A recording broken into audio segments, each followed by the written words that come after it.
The Grand Egyptian Museum opens its doors to the public for the first day.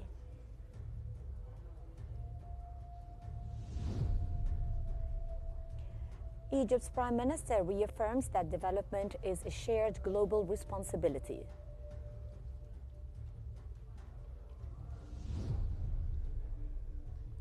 And Egypt will inaugurate the first phase of the East Cairo monorail.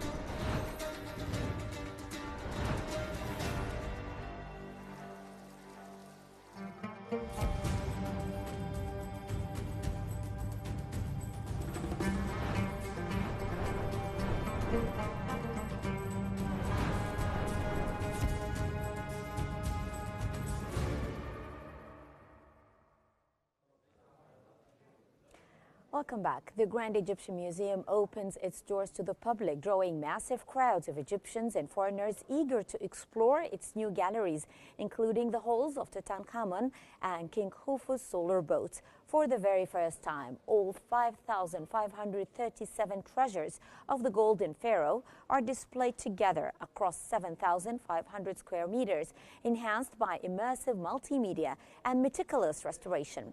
The Khufu Boats Museum presents both royal vessels side by side, a world first offering visitors an unparalleled view of ancient craftsmanship and an interactive experience watching live restoration of the second boat, symbolizing Egypt's mastery in preservation, heritage, innovation, and storytelling.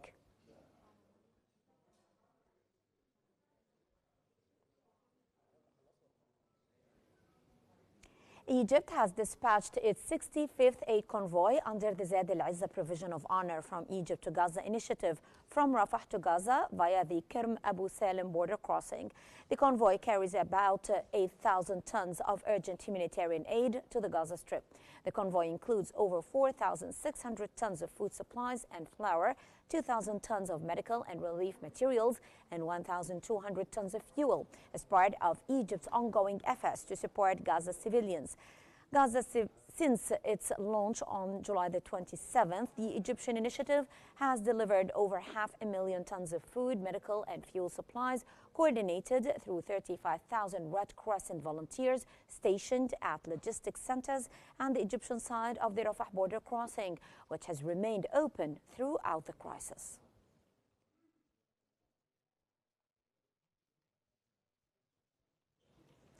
North Sinai Governor Khalid Megawer has affirmed Egypt's ongoing efforts to provide full medical care for the injured from Gaza and to facilitate the steady flow of humanitarian aid into the Gaza Strip. Megawer emphasized Egypt's vital role in coordinating with all relevant parties to ensure the continued delivery of relief supplies, reflecting the country's steadfast humanitarian commitment towards the Palestinian people.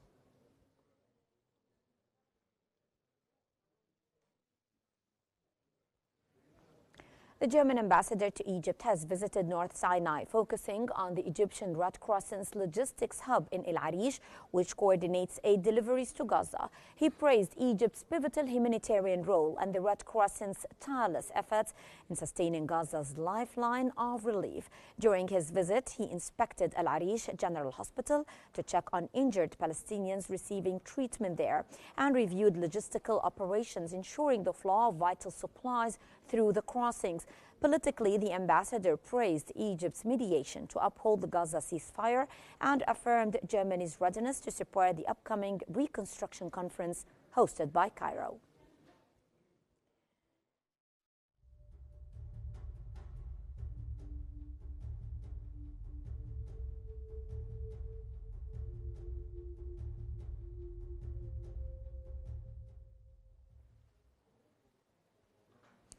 Moving on, Egyptian Prime Minister Mustafa Madbouli has addressed the second Global Summit for Social Development, emphasizing the complexity of current regional and global circumstances. He highlighted the intertwined challenges facing social and economic development worldwide, stressing the need to establish firm frameworks for addressing them. Madbouli underscored the importance of tackling the debt crisis to achieve sustainable growth, reaffirming that development is a shared global responsibility. He also reviewed Egypt's comprehensive initiatives to combat poverty and expand health projects nationwide.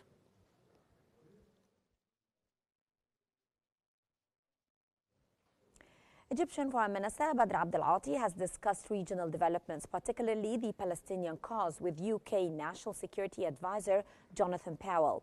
Abdelati stressed the importance of fully implementing the Gaza ceasefire, advancing early recovery and reconstruction, and ensuring sustained humanitarian access. He outlined Egypt's preparations for the International Conference on Gaza Reconstruction this month and called for active UK participation. Both sides reaffirmed their commitment to strengthening bilateral economic, trade and investment cooperation.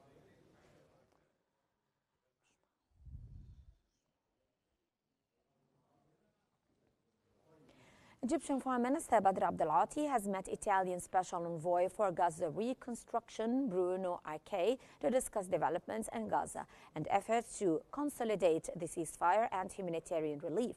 Abdelati reviewed outcomes of the Sharm el-Sheikh Peace Summit and preparations for Egypt's upcoming international conference on Gaza reconstruction, emphasizing the need for lasting stability and global support.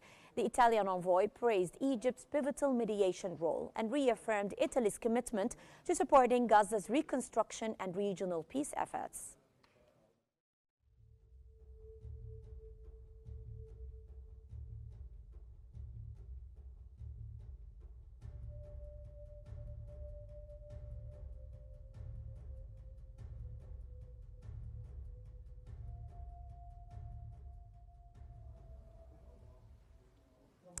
Egypt will inaugurate the first phase of the East Cairo monorail on November the 9th, 2025, linking Greater Cairo with New Cairo and the new administrative capital.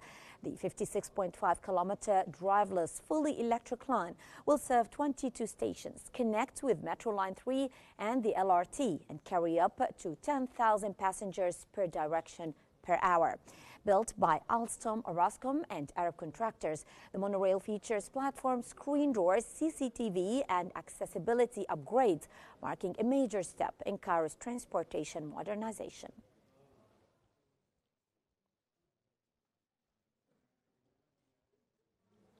Minister of Planning, Economic Development and International Cooperation Rania Al-Mashot has highlighted Africa's growing role in shaping the global future during CNN International's Global Perspectives on Africa in London. Speaking at the Alliances That Scale session on economic transformation across the continent, Al-Mashot stated that Africa has become a key partner in shaping the future of the world, emphasizing that international cooperation based on mutual respect and the exchange of expertise in the path towards building a more balanced and sustainable global order.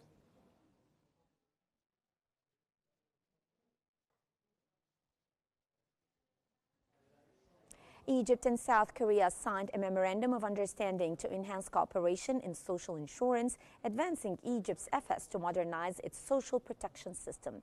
The agreement between Egypt's National Organization for Social Insurance, NOSI, and South Korea's National Pension Service, NPS, in Cairo focuses on exchanging expertise and improving Egypt's social insurance framework. The MOU covers joint training programs, research, technical consultations, policy exchange, and mutual study visits to improve institutional performance and service quality.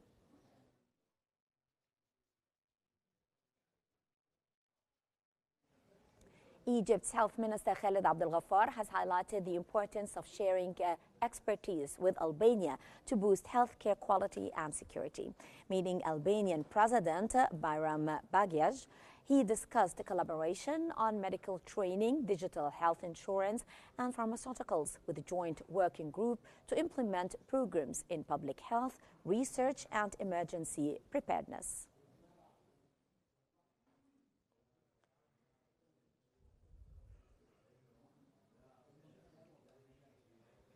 Egypt's Education Minister Mohammed Abdel Latif has met Italian Ambassador Agostino Palazzi to advance collaboration in technical education and applied technology schools ATS. The partnership includes launching 10 ADS in fields like medical technology and electrical engineering, with graduates receiving Italian accredited certificates to boost local and international employment prospects. Abdel Latif highlighted that the initiative aligns with Egypt's strategy to adopt global standards, enhance curricula, and link education to labor market needs, while Ambassador Palazzi praised Egypt's progress on pledged continued Italian support through specialized training institutions.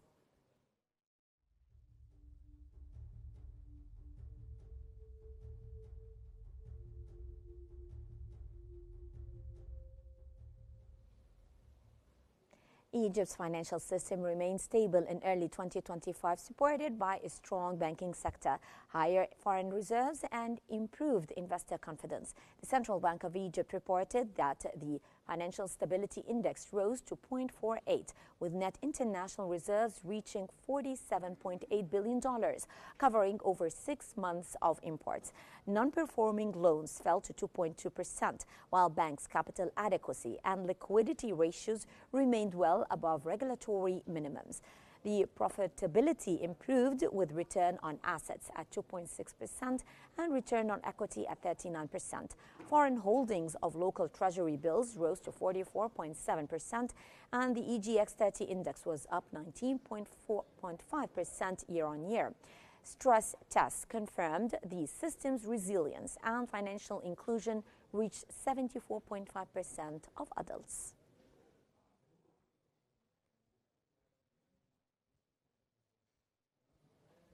Egypt has issued its first local currency sovereign sukuk, raising 3 billion Egyptian pounds to diversify funding and reduce borrowing costs. The 3-year sukuk, structured under the Sharia-compliant lease model, was 5 times oversubscribed and priced at an average yield of 21.56%, lower than comparable conventional bonds. 16 conventional banks and 4 Islamic banks participated.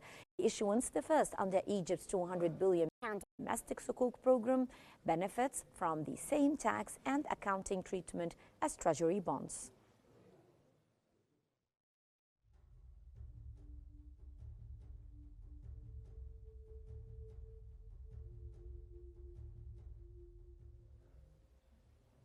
As part of ongoing economic reforms since March 2024, Egypt's growth rate reached 4.4% in 2024-2025, driven by the industrial, tourism, communications, and IT sectors. A cap on public investment strengthened private sector participation, with private investment hitting a 5-year high, accounting for 47% of total investments. These reforms also improved Egypt's global trade and business index ranking, moving up to 60th in 2025 from the 63rd in 2024.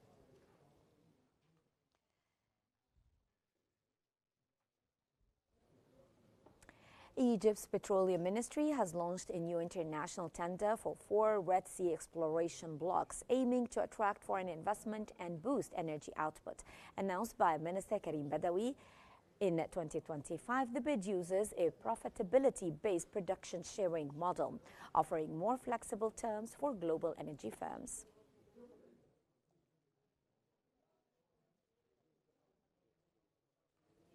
ExxonMobil will expand its natural gas exploration in the Egyptian Mediterranean, investing in a new concession west of the Zohr field near Cyprus. The move, formalized in a memorandum of understanding with EGAS and ADIPEC 2025, increases ExxonMobil's offshore operating areas in Egypt to 4. The expansion aligns with Egypt's petroleum strategy to boost production, intensify exploration, and attract foreign investment, while strengthening the country's infrastructure as a regional gas hub. Plans also include new exploratory wells in the Misri and Cairo areas and accelerated development of the Nefertari 1 discovery in the North Maraya offshore concession.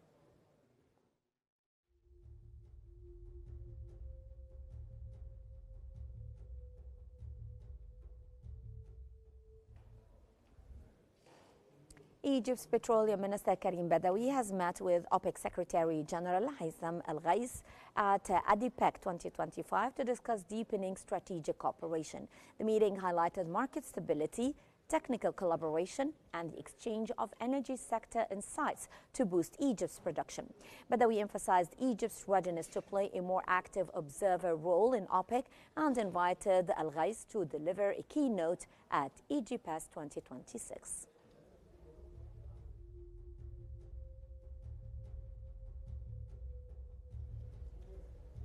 And that brings us to the end of our news bulletin. But before we wrap it up, here is a recap of the top stories making headlines this hour. The Grand Egyptian Museum opens its doors to the public for the first day.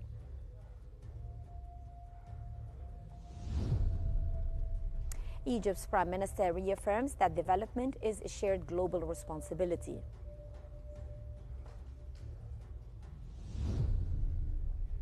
And Egypt will inaugurate the first phase of the East Cairo monorail.